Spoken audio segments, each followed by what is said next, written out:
So this is lesson 1.2, and it's called limits. Limits are very important, not just in their own right. We have a lesson on limits. We have to learn about limits. But we're learning about limits because they are useful for many things. It turns out that what we just did with that example that Craig asked about involved a limit, even though we didn't know about limits at the time and we didn't use the proper notation. But I need you to understand right now that when we evaluate limits, we're going to be doing the same kind of thing we just did with Craig's question, but it's not always going to be 0 over 0. In other words, limits are a tool that we can use to find a slope of a tangent, but limits are a tool that can be used for other purposes. Okay? So we're going to understand the meaning of a limit, we're going to evaluate limits, and then we're going to talk briefly today about continuity in terms of limits. And we're going to expand on that a little bit later. So to begin with, this is the notation that we use for limits. What I'm telling you is that the limit is capital L, and the limit is equal to that thing. It's written that way. And you're going to get used to this. This means the limit L is the value that the function approaches as x approaches a. So when I read this, when I pronounce this and I'm reading it, I say the limit as x approaches a of f of x.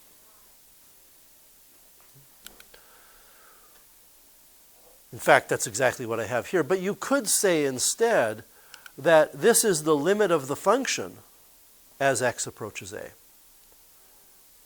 So that's how we pronounce it. Let's consider this simple statement. And it doesn't matter what the function is. That's not important.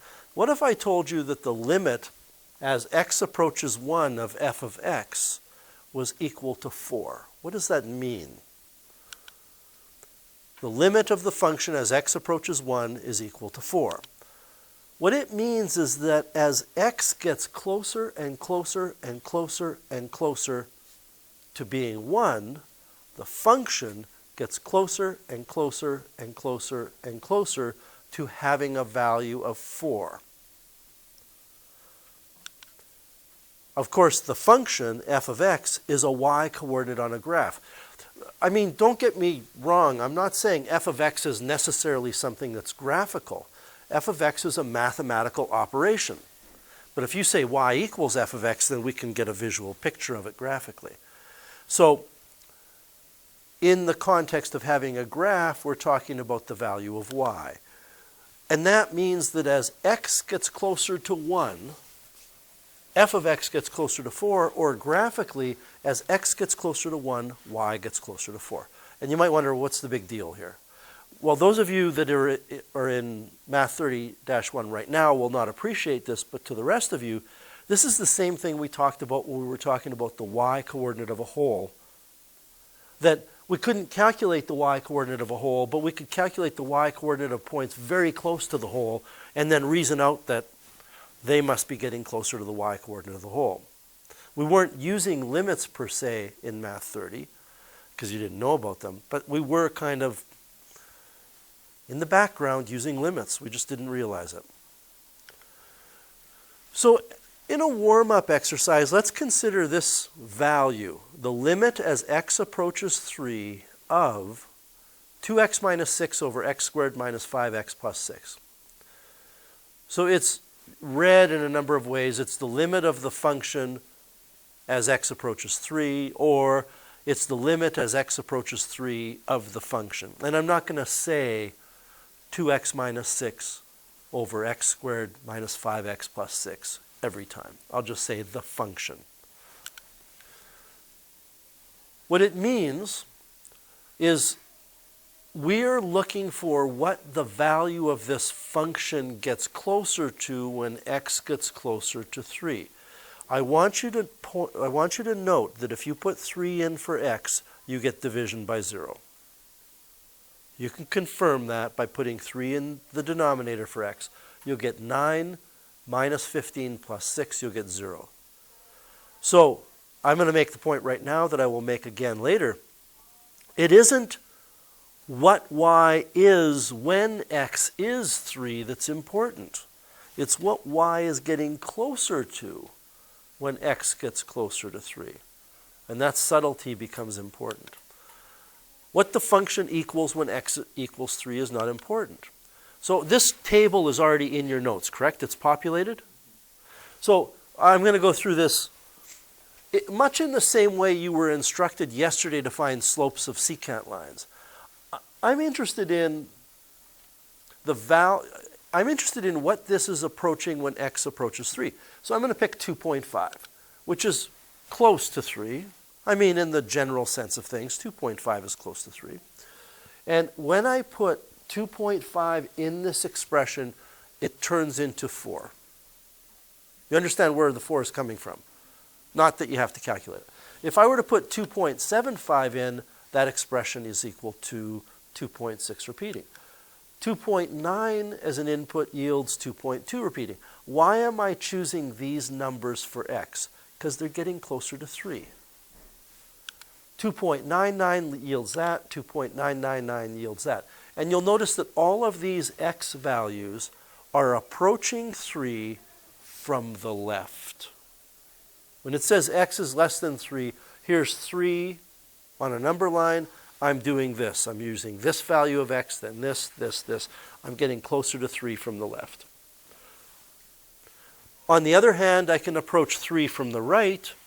3.5 is to the right of 3. It gives me that value. This is not a slope.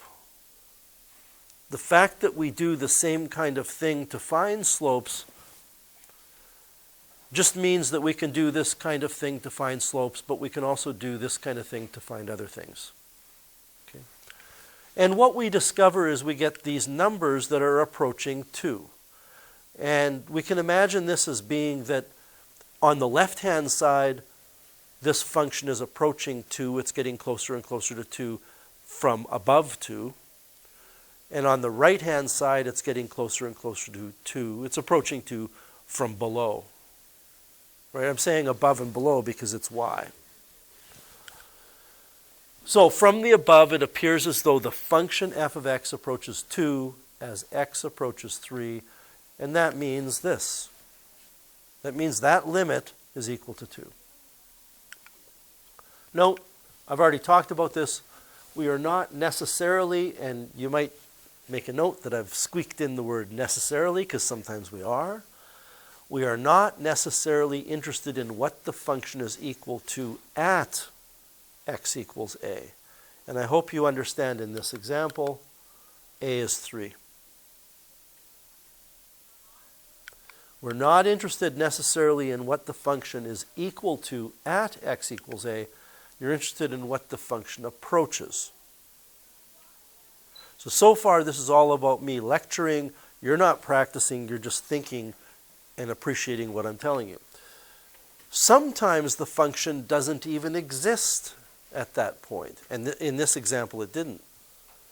Because I told you to put in 3 for x to convince yourself you were dividing by 0. Okay. So I am not going to spend a lot of time with this graph because a lot of it relies on some information that you would learn in 30-1. I'm just going to graph the function up here, and if you haven't taken 30-1 yet, you haven't completed it, you have to take my word for it that the graph looks like this. Even if you have taken it, don't worry about all the details. It may have been forgotten. But it turns out that if we were to graph this function, it turns out that there will be a horizontal asymptote on the x-axis. There will be a vertical asymptote at x equals 2. Not that it really matters for the point I want to make. There will be a y-intercept at -1. And the graph will have 2 parts to it. There will be a curve in the top right, and there will be a curve in the bottom left. I'm not worried too much about precisely how well I draw this, but the curve in the bottom left will look something like that. It will pass through that point of -1 on the y-axis, and it will be asymptotic to those two asymptotes. That's neither here nor there. That doesn't matter in terms of what we're talking about. It turns out that you will have a curve up here as well, but don't draw it yet. Okay? The curve, I just have to go back and look here. The curve, don't draw it yet, will look like this, except the function doesn't exist at 3. Alex, do you remember what exists at 3? There's a hole. And this is the part for you people who have not taken 30-1. We just have to kind of gloss it over and say, don't worry about it. What it means is, and there's a reason why it's there, and we could do the algebra, you 30-1 people. But what it means is there's a curve, and that curve exists everywhere along that curve except for at x equals 3. So the size of that hole is infinitely small. But, and by the way, don't confuse a hole with limits. Limits can exist in other places. But what does it mean to say, this is f of x. What does it mean to say the limit as x approaches 3 of the function is 2? It means as x gets closer to 3, y gets closer to 2. Right? That's what it means. What does it mean graphically? It means that as x squeezes in on values that are getting closer to 3, y squeezes in on values that are getting closer to 2.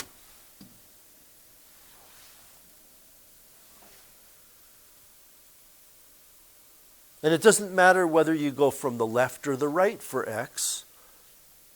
You're going to get numbers from the left. You'll get numbers for y that are above 2 and getting closer to 2. For x from the left, you will get, I might have messed that up. From the left for x, you will get numbers above y approaching 2. And from the right, you will get numbers below y approaching 2. But I guess what I'm really interested in is you understanding what I'm telling you pictorially here. That as x does this, y does that. All right, any questions with that part of the warm-up?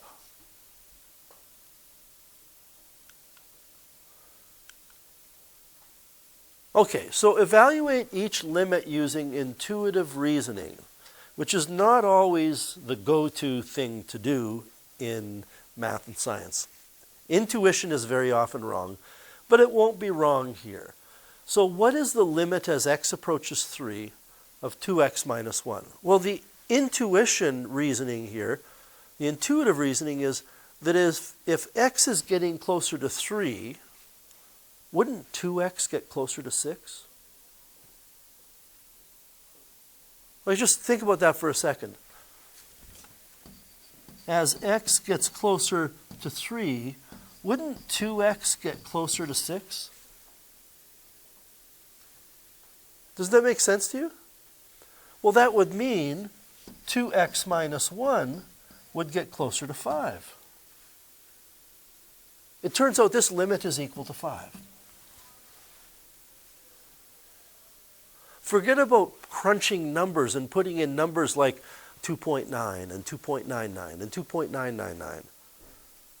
Intuition says it would approach 5.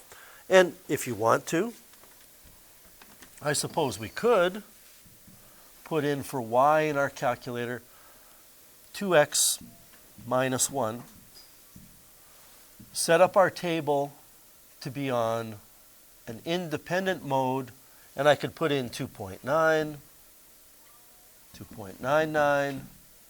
2.99999, and you see that the output is getting closer to 5. There's nothing mystical about this. It's kind of obvious. What about the limit as x approaches negative 2 of 2 over x? Well,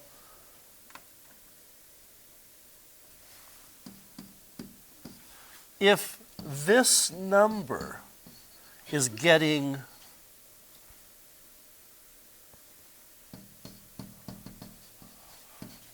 closer to negative 2, then 2 over x will get closer to 2 over negative 2, won't it? It's really hard to put intuition into words, but that's why I'm getting negative 1.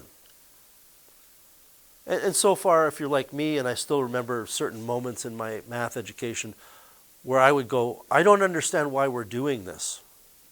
I really don't. And many of you are probably in that boat.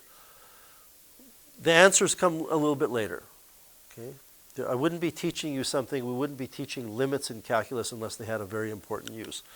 What about the limit as x approaches 8 of 32? Well, this is a weird one, and it's 32. It doesn't matter what x is approaching. If the function is 32, then the limit must be 32. The function is approaching 32 because it's already 32.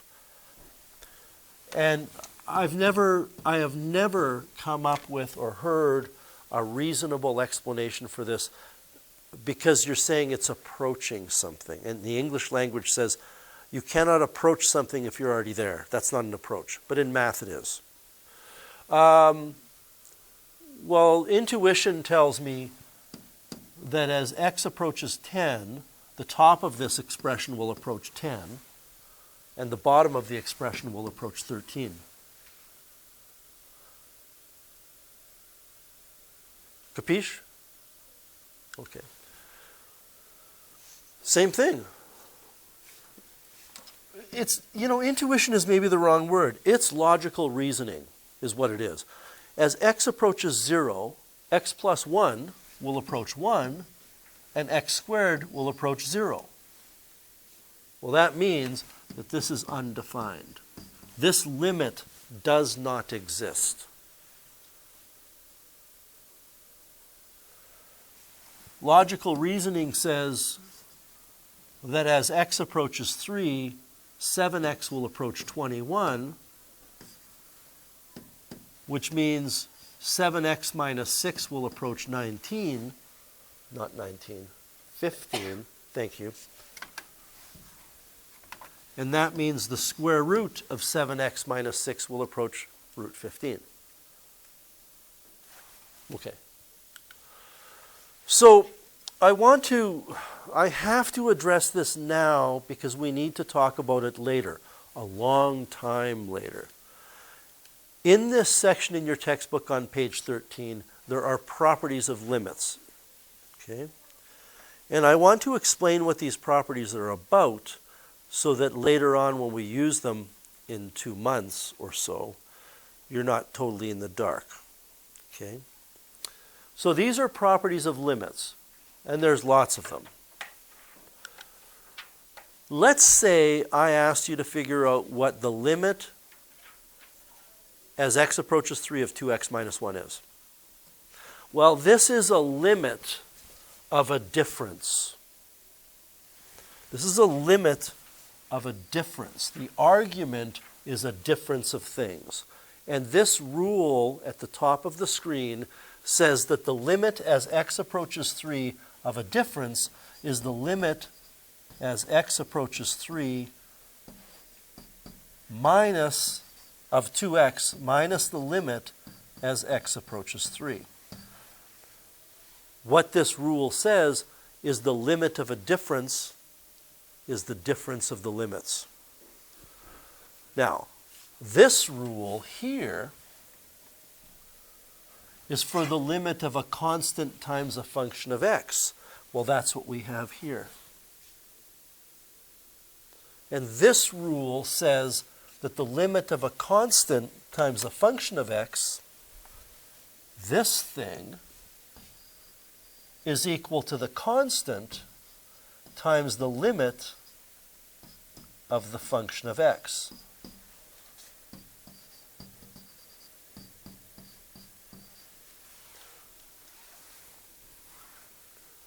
We also have this rule, that the limit as x approaches a number of x is the number. Well, this is the limit as x approaches a number of x. It's equal to the number. Minus. We also have a rule which says the limit of a constant is the constant, which is this, which is 1. So you get 2 times 3 minus 1. You get 5. Right?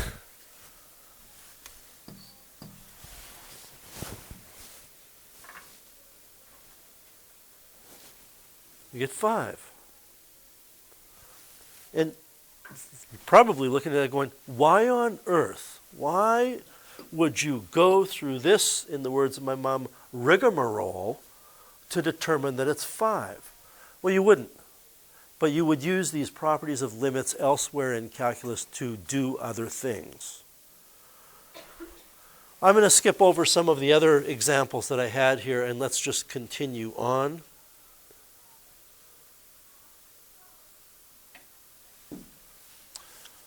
So the list of the properties of limits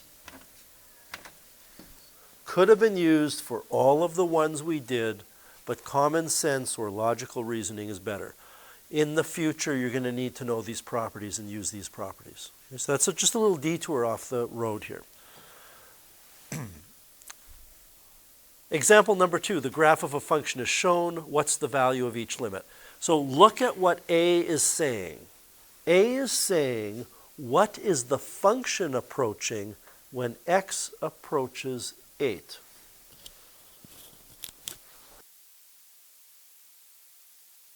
I want everybody to look at the graph and figure out what the function, which is y, is approaching when x approaches 8. Well, it's 2, right? Does it matter that f of 8 equals 2? No, it doesn't. What matters is as you're getting closer to x equals 8, y gets closer to 2. So this is equal to 2. I want you now to look at D. I want you to figure out what y or f of x is approaching. We're looking at D. What y or f of x is approaching when x approaches 0. So you're looking this way on the graph, you're zeroing in on 0, and you're looking at what the graph is getting closer to, vertically speaking, in terms of y. And it's negative 2, am I right? Okay.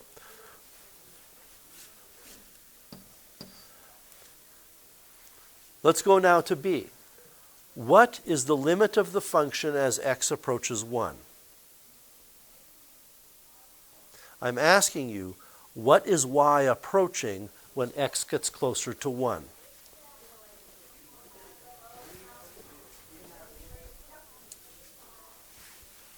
Alex, what do you think? Infinity? We could say that, but we do have an issue here that as you approach 1 from the right, it's approaching positive infinity. 1 from the left is negative infinity. Regardless, we're going to say it's not defined. Okay? And the reason is limits are a value that something approaches. And infinity isn't a value.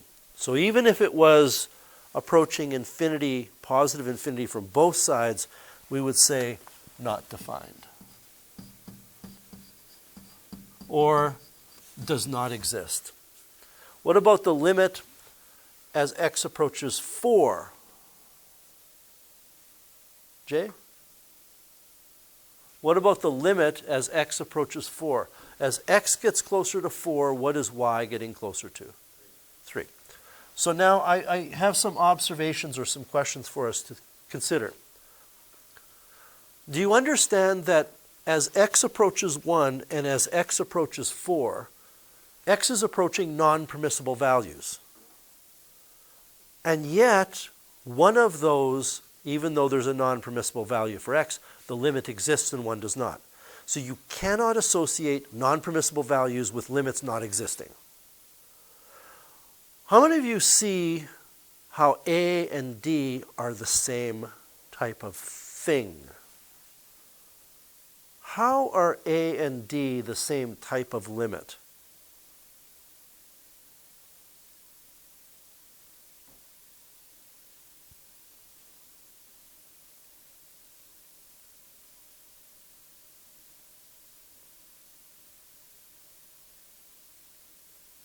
Craig? Points that actually exist on the graph. They are both points that actually exist on the graph. And I'm going to be even more specific here and say that this equals f of 8, doesn't it? The limit is actually equal to the y coordinate at that point.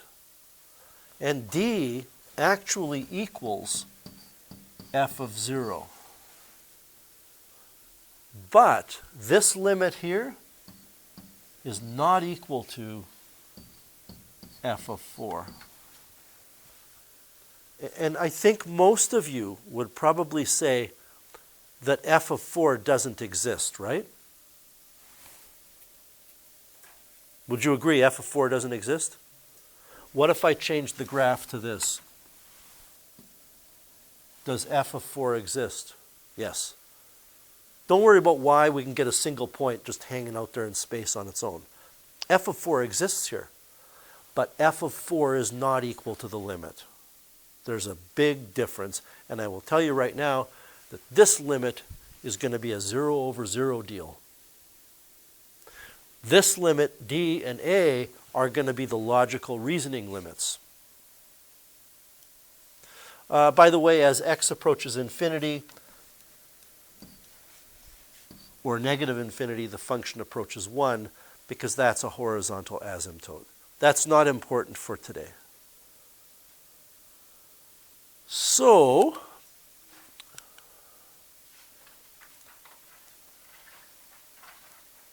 I decided a couple of years ago to change my approach here. We're not going to do examples right now. I want to go through the kind of the theory of limits and how you evaluate limits. Example 2 illustrates different situations that can arise with limits. Basically, the three situations are this. The limit exists, and it corresponds to the point on the graph. The limit exists, but the point is not on the graph. Or the limit doesn't exist. Okay, those are the three. 1, the limit exists and is equal to the y coordinate at x equals a. So that's A and D. If you didn't know the graph, but you knew the equation, you could have calculated this by just saying f of 8. Right? Put 8 in for x, you get the y coordinate. Oh, the y coordinate is 2, the limit must be equal to 2. Put in 0 for x and get negative 2. Oh, the limit must be negative 2. If you can do that, if you have the equation of the function and you just put in for x a and you get a number like 2 or negative 2, then that's the limit. You will have evaluated the limit. And this is your first line of attack in finding the value of a limit. Just go ahead and put in the value that x is approaching in for x and see what happens. If you get a number, that number is the limit. It's what the limit is equal to. Number 2, the limit exists but is not equal to the y coordinate. Now, what's going to happen here is you're going to try to do this first, but if you don't get a number, then you're looking at possibly this situation. Like C. Do you agree that there is no y coordinate at 4? So if you evaluated f of 4, you would get an error. Well, that means we know the limit exists. That means f of 4 is not the limit. You will know this is the case if you get 0 over 0. So you try number 1, and if you get a number, you're done. That's the limit. If you get 0 over 0, it's most likely that the limit exists but is hidden from you somehow. It's still possible to get 0 over 0 and the limit not existing. We'll talk about that in a bit. What this means is if I'm saying the limit as x approaches a of the function is what I'm after, and I figure out somewhere that f of a gives me 0 over 0, it must mean somewhere in the numerator is an x minus a to give me the 0. And somewhere in the denominator is an x minus a to give me the 0. There's other stuff, right? But if that's the case, then if you can cancel the x minus a's, then you can put in the value of x and evaluate the limit.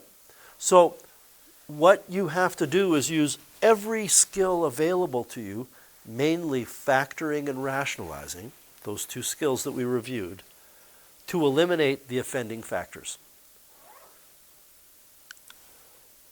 If you're able to eliminate those factors, then put in the value that x is approaching, and if you get a number, it's the limit. Are you with me on that? It's kind of like finding the y-coordinate of a hole. The third case is the limit doesn't exist. And that's like b. Now, why doesn't the limit exist here? Because there's a vertical asymptote there. But I don't want you saying that that's the only way you can get the limit not existing. All right? There's other situations. What's going to happen is when you try number 1, you put x equals a in. If you get a number, that's the limit and you're done. If you get 0 over 0, you have to do some work to cancel the factors and then put the number back in. If you get a non-zero number over 0, what that means is there's a factor of x minus a on the bottom, and there is not a factor of x minus a on the top. Because if there were, you'd get 0 on the top as well. If you get this, don't waste your time. The limit doesn't exist because you will never be able to get rid of that x minus a. There's a catch to all of this, that if you look at this, it's possible for you to get 0 over 0. And it's possible for you then to end up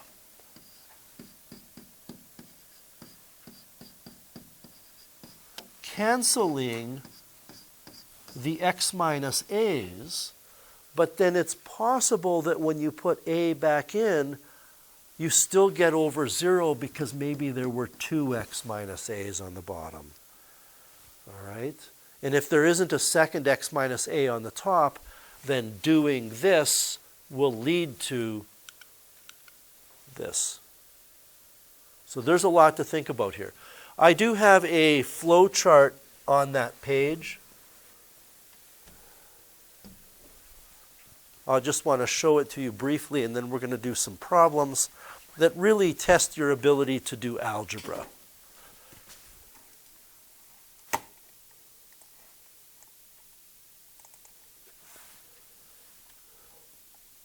So, finding the limit as x approaches a of f of x. Does f of a exist?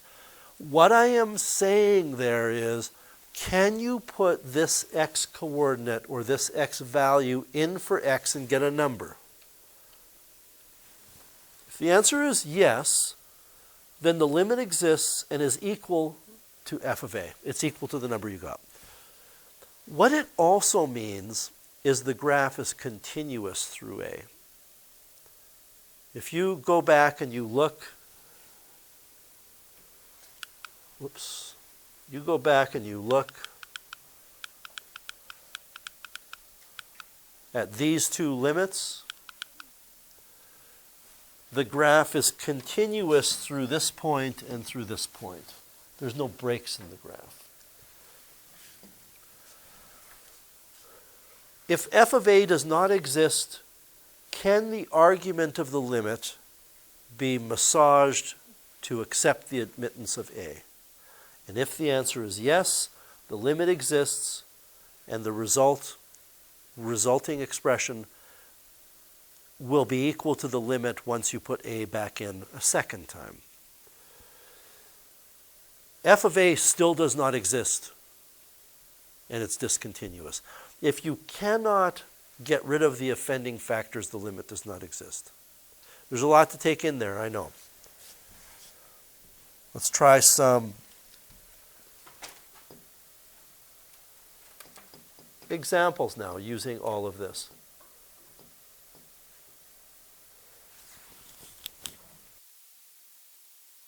Evaluate the following limits or state that it does not exist. So what's our first line of attack? Put 8 in for x. And work top down. So we're going to have 3 minus 8 squared over 2 minus 8. I don't see any division by 0 there, so it's going to exist. I get negative 61 over negative 6. Please double check my math. I get 61/6. That's the value of the limit. What does it mean? On this function, as x approaches a, y approaches that number, but we no longer care about the meaning of it. We just want to do the math right now. Well, this is a polynomial function that we are finding the limit of, and a polynomial function exists everywhere. So we simply put 1 in for x. And we get 4 times 1 to the 4 minus 6 times 1 cubed plus 2 times 1 minus 6. And we work out what this is.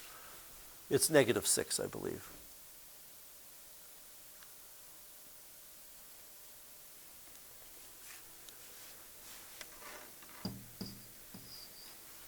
Can I just get somebody else to confirm that it's negative 6? Or is your question different?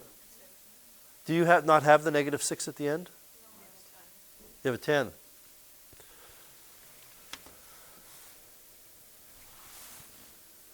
I don't know why I figured something was wrong here. I must have remembered something from last time.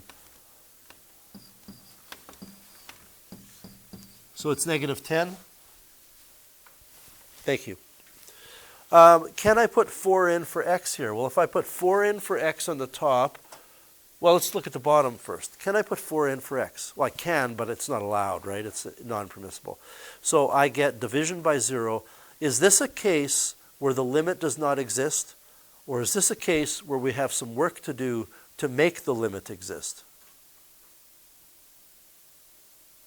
The limit does not exist. I know you're thinking something cancels, but that's not what's important. See, this is the limit as x approaches 4 of x plus 4 over x plus 4 x minus 4. And I know that many of you were thinking, oh, it's a case where something cancels. But what cancels is not the problem. The problem is x minus 4. We are still left with the limit as x approaches 4 of 1 over 4 over x minus 4. And you're going to get division by 0 again. How many of you understood that the limit doesn't exist here?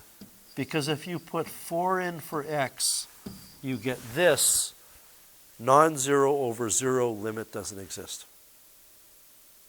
So,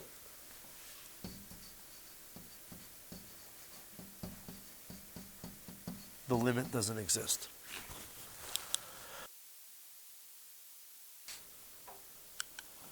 D, can you put 2 in for x? See, in the first few, I was just putting the number in. Let's just think this through, though, before we write anything. Go ahead and put 2 in for x in the denominator. You get 0. If I call this f of x, f of 2 gives me 0 over 0. Will the limit exist? Most likely. Will the function be continuous through x equals 2? No, because there's a break because it doesn't exist there. The function doesn't exist there.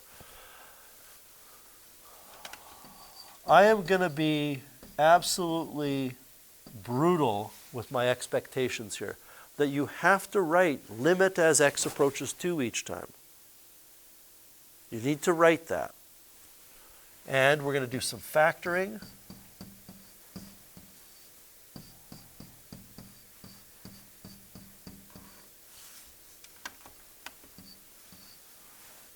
I believe that's factored correctly.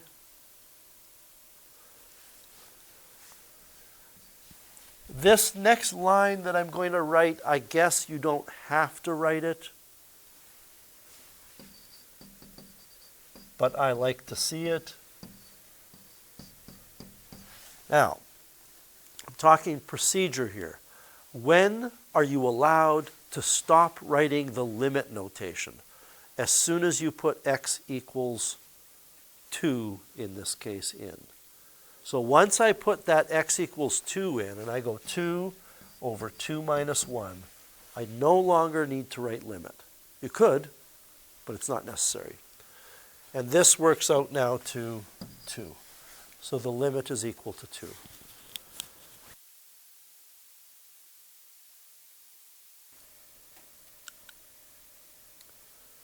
Can I put negative 4 in? Well, if I put negative 4 in the denominator, I get 0. I'm hoping you're picking up the main ideas here. Before I waste any time trying to simplify it, I'm going to put negative 4 in the numerator. I don't want to waste time simplifying things unless I get 0 over 0. So again, if I call the argument f of x, my first line of attack is to find f of negative 4. Negative 4 cubed is negative 64, plus the 64 is 0. I get 0 over 0. Now I know that factoring and simplifying is not going to be a waste. It will not be done in vain. The top is a sum of cubes. So we have the limit as x approaches negative 4 of x plus 4, x squared minus 4x plus 4 squared.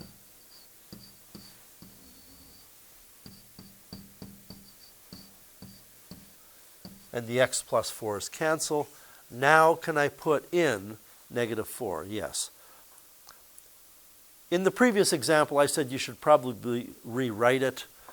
I'm going to do the same thing here. You don't have to write this.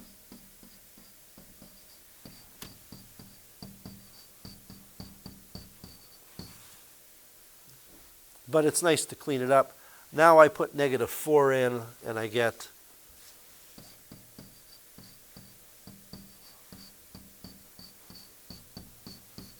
$48.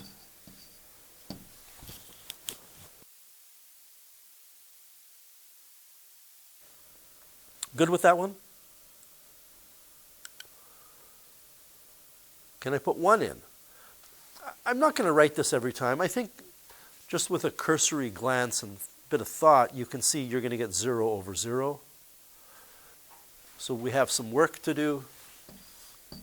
This is the limit as x approaches 1 of 1 over x minus 1 over x minus 1. I'm going to multiply the top and the bottom by x.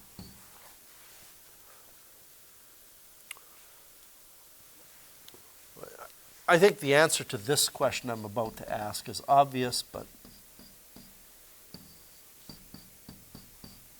why are we not going to multiply out the bottom?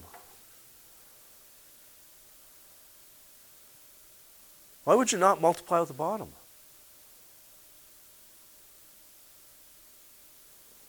Jay? You know it's 0, 0, so something has to cancel. Right. Something has to cancel. And more specifically, we know the thing that has to cancel must be an x minus 1. So just leave it out there in exposed form. When I do this on the top, x times 1 over x is 1, minus 1 times x is x. We've already had this discussion earlier. I don't remember if it was in the lesson or going over the homework, but these two factors are negatives of each other, so we can just cancel them and put a negative 1 somewhere.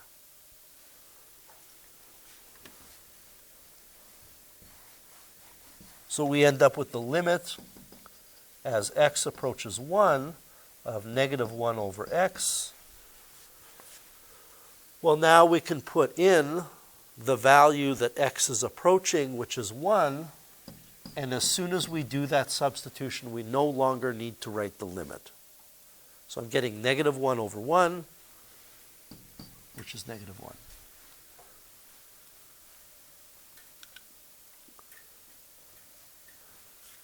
Take a second, convince yourself that substitution of x equals 4 will lead to 0 over 0.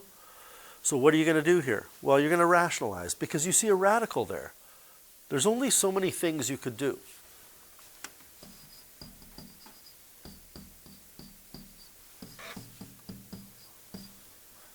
We're going to multiply top and bottom of this expression by 2 plus root x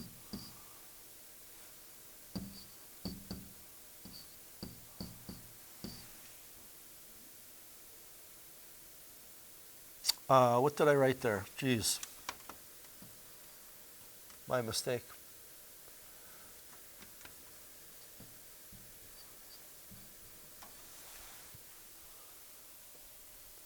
And everybody, let's keep our eyes on the prize. The reason you're getting 0 over 0 is there's an x minus 4 on the top and the bottom because you're putting in 4. So this thing is what we want to get rid of, right? You want to leave it out in the open. And when I multiply out the denominator,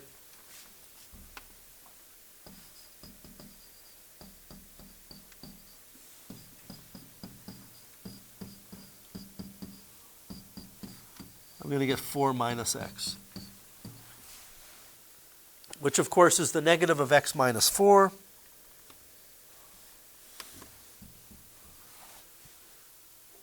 I'm not going to rewrite it. At this point in time, we can put 4 in. We'll have 2 plus root 4 multiplied by negative 1, which I believe is negative 4. Root 4 is 2. 2 plus 2 is 4, times negative 1 is negative 4.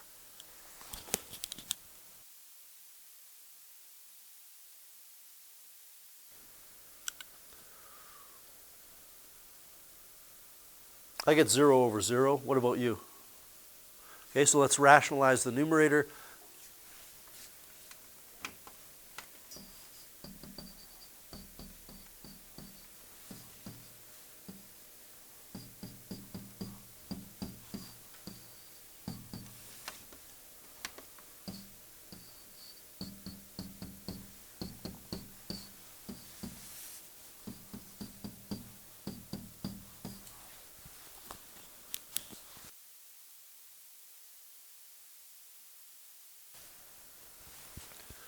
The x is the problem. I know you know this. We're not going to multiply with the bottom, but you've got to keep the x out there so you can cancel it.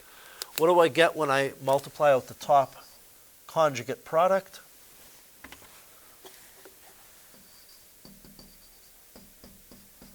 I get x plus 1 minus 1. The square of the first minus the square of the second.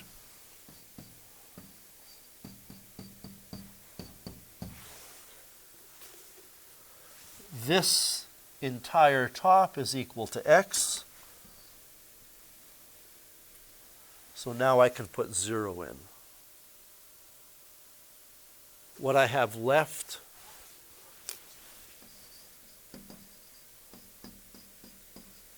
is 1 over root x plus 1 plus 1.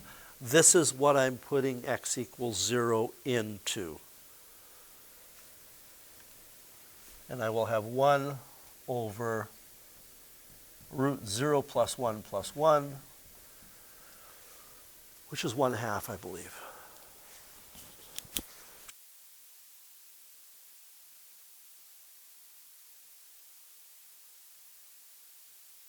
One more. This is the last one, correct? It isn't so much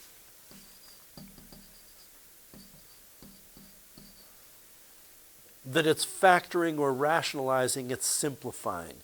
And we have a complex fraction that I would like to simplify. I don't want it complex, I want it simple. I'm going to multiply the top and the bottom of the entire argument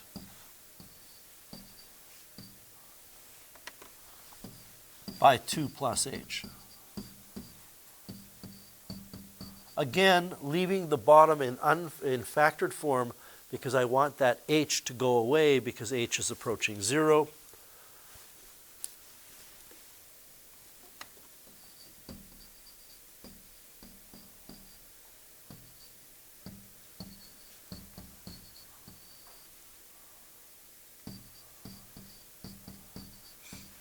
So when I multiply the 2 plus h by the 2 over 2 plus h, I get simply 2, and then minus 1 times 2 plus h, which is 2 plus h. Is everybody okay with that? Oh man, I suckered a whole bunch of you in.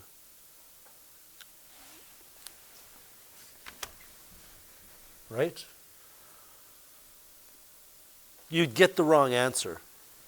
What's going to happen, well, let's do this. On the top, we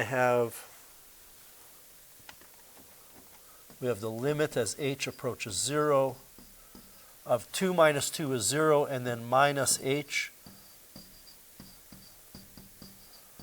If you didn't put the brackets, you would have written plus h. Your limit would be wrong. These cancel. You're left with negative 1 on the top, and now we can put h equals 0 in and get negative 1 over 2 plus 0, which is 2.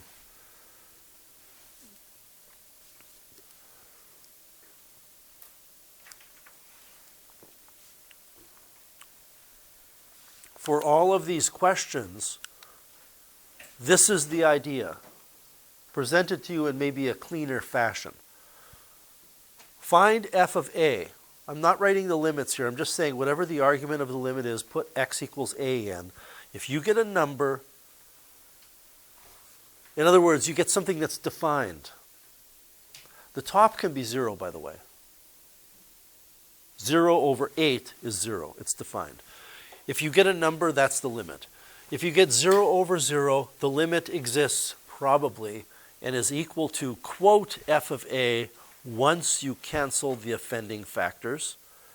If you get non-zero over 0, the limit does not exist. So that's your line of attack for all of these. You start by putting in x equals the number, and if you get 0 over 0, you have work to do. When it says use the properties of limits, find the limit. I think for all of the ones in 3, you're simply putting in the value of x. These are all going to be type 1, the one on the left. Anyway, get lots of practice here. I would say the ones you need to be able to do are 1, for sure. You need to be able to interpret limits from graphs. And, 4, 5,